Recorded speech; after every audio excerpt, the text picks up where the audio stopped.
Ternyata Tun Dr. Mahathir Mohamad telah pun mengumumkan bahawa gagasan parti tanah airnya, iaitu yang saya katakan gagasan Parti Nasional, ditubuhkan. Dan hari ini beliau menyatakan bahawa parti tersebut, gagasan mereka kumpulan terdiri daripada Parti Putra, Parti Pejuang, Indian Muslim dan beberapa parti lain lagi termasuk NGO. Bahawa dalam sidang akhbar tadi Dr. Mahathir mengatakan bahawa mereka akan meletakkan sejumlah 120 orang calon untuk bertanding di semua kawasan-kawasan majoriti Melayu. Matlamatnya untuk penyatuan Melayu. Masuk bertanding kawasan Melayu, maka berpecah belah lagi lah Melayu. Cuma saya bila sebut begitu saya senyum. Saya senyum saudara. Kalau benda-benda begitu saya senyum saja. Sebab saya kata Dr. Mahathir ni pernah jadi Perdana Menteri. Tentulah dia tahu macam mana cara pentadbiran negara. Apakah gagasan yang beliau wujudkan hari ini berdaftar dengan Suruhanjaya Pilihan Raya? Kalau tak ada, maka calon yang mereka turunkan adalah menjadi sebagai calon bebas. Tidak boleh dikatakan mewakili parti gagasan. Kita UMNO Barisan Nasional telah pun memang sekian lama berdaftar dengan Suruhanjaya Pilihan Raya. Parti Pakatan Harapan saya tak tahu apakah berdaftar. Begitu juga dengan Perikatan Nasional. Walaupun parti tersebut telah pun berdaftar secara rasmi dengan Jabatan Pendaftaran Negara ROS, tapi mereka sewajarnya berdaftar juga dengan Suruhanjaya Pilihan Raya. Barulah boleh dalam kad undi nanti, sesiapa yang mewakili UMNO Barisan Nasional, maka dia sebelah kiri itu lambang Barisan Nasional. Tak ada colour pun. Sebab itu kata calon, kata pimpinan lebay-lebay ni kata tak dekat nak tukar warna itu, warna biru ke warna hijau. Tak ada colour. Kertas undi hitam putih menggambarkan calon mana. Kalau anda daripada Parti Keadilan lah pilihan raya lepas. Daripada UMNO Barisan Nasional, maka BN. Daripada Parti PAS, gambarnya bulan. Kalau tidak, wallahu a'lam bisawab. Saya tak tahu. Saya rasa besar kemungkinan bercempera ni pilihan raya akan datang ni. Dr. Mahathir kata 120 nak bertanding. Atas tiket parti apa? Mungkin atas tiket parti Indian Muslim. Memang ada berdaftar. Tapi apakah parti itu berdaftar dengan Suruhanjaya Pilihan Raya? Kalau nak jadikan gagasan. Itu gambaran saya. Saya bercakap terus terang benda ini supaya kita jangan mudah dipercaturkan oleh mereka sewenang-wenangnya. Kehadiran Dr. Mahathir pun kali ini saya berkeyakinan dia datang walaupun dengan gerombolan berapa buah parti pun atas nama Dr. Mahathir. Saya berkeyakinan calon-calon akan hilang wang pertaruhan. Sedangkan jangan lupalah, saya sebab itu saya selalu bukanlah sekadar perbincangan. Teman-teman mengatakan pilihan raya PRU14 dulu UMNO ditumbangkan kerana Dr. Mahathir memimpin gagasan Pakatan Harapan lah, guna lambang Parti Keadilan. Maka kekuatan Dr. Mahathir lah menumbangkan UMNO. Saya kata bukan. Waktu itu dengan serangan terhadap UMNO Barisan Nasional, serangan terhadap pimpinan UMNO yang berlarutan selama tak silap saya 3-4 tahun. Diserang dan akhirnya mereka memilih bergabung di bawah Parti Keadilan. Memang keadilan waktu itu cukup kuat saudara. Saya dah bercakap kerana Parti Keadilan didukung oleh pengundi-pengundi bukan Melayu. Itu yang saya katakan, sedar dirilah. Sama ada anda daripada MIC ke, sama anda daripada MCA ke, kena sedar diri. Usahakan untuk mendapat sokongan pengundi bukan Melayu. Kerana mereka mengikut, kalau aliran pemikirannya A lah ditentukan oleh DAP. Kalau DAP kata B lah mereka. Jangan kita nafikan bahawa kekuatan Parti Keadilan ni ada. Saya nak bagi tahu. Dulu dia kata, oh itu hari kerana Dr. Mahathir memimpin jadi strong. No. Bukti bertanding di Johor pun hilang wang pertaruhan. Semua. Kalau dia betul-betul kuat, parti Dr. Mahathir sendiri, paling tidak pun tak adalah hilang wang pertaruhan.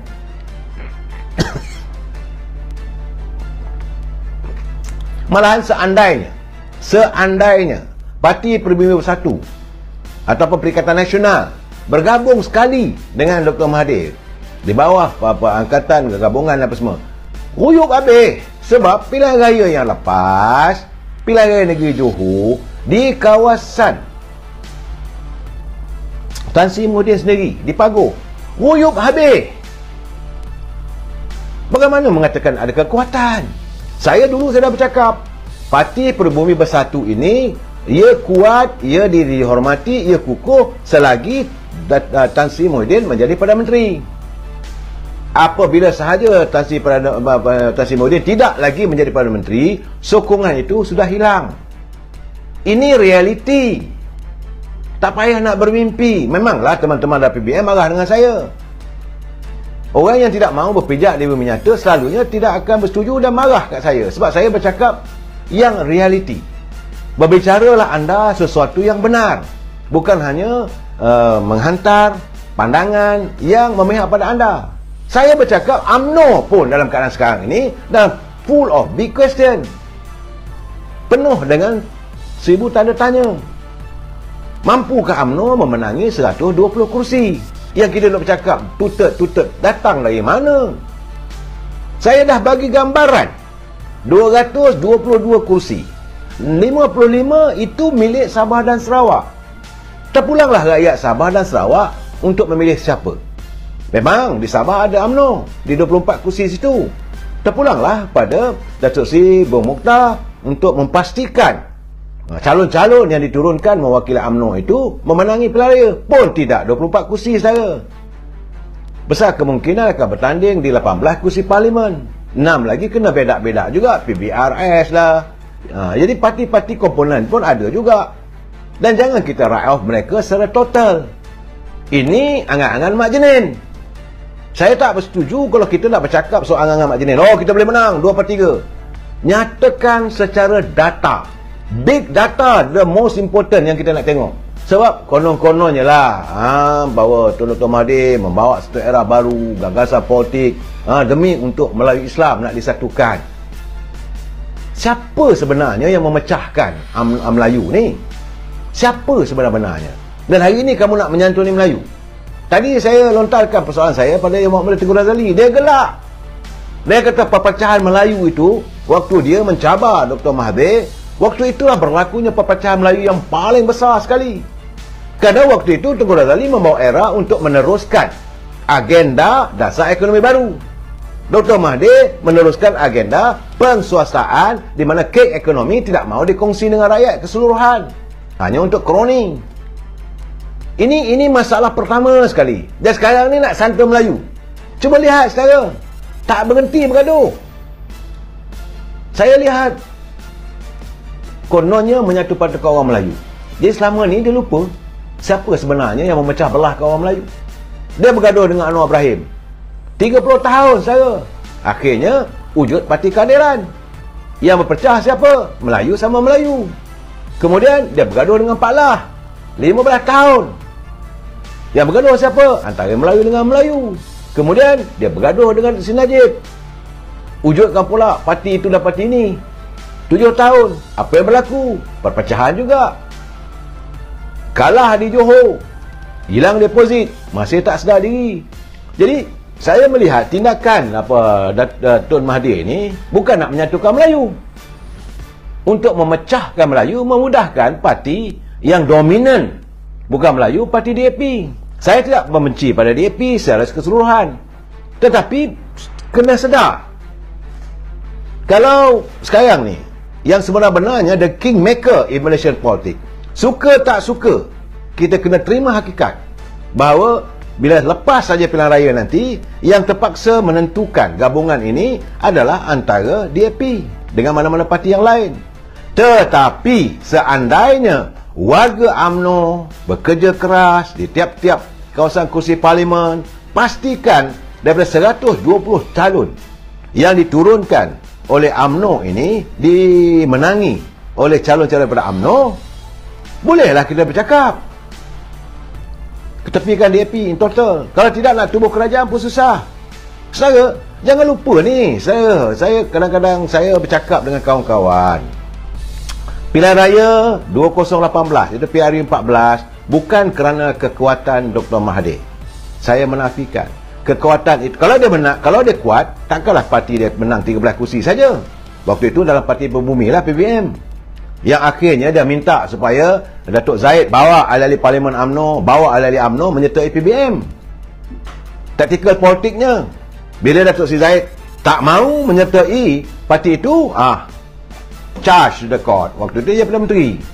Setara. Dan hari ini dia cuba nak mewujudkan lagi kononnya Melayu Islam, Melayu Islam. Saya kata berhentilah menjaja soal perjuangan Melayu Islam ni. Bukan tak boleh, tetapi bagi saya di mana kejujuran anda untuk menjual ataupun benar-benar melaksanakan perjuangan demi agama, bangsa dan negara ini benar-benar anda lakukan. Kerana kehadiran anda dilihat seorang memecah belahkan lagi. Kalau dulu kita cuma ada satu, UMNO Barisan, cuma kita bertempur dengan PAS saja. Hari ini berapa banyak parti Melayu yang wujud. Kena terima hakikat.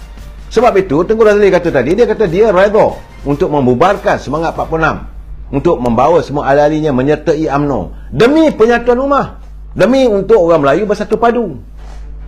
Ini tidak dilihat sebagai satu tindakan lapang dada. Ini gambaran saudara. Dan Dr. Mahathir masih terus.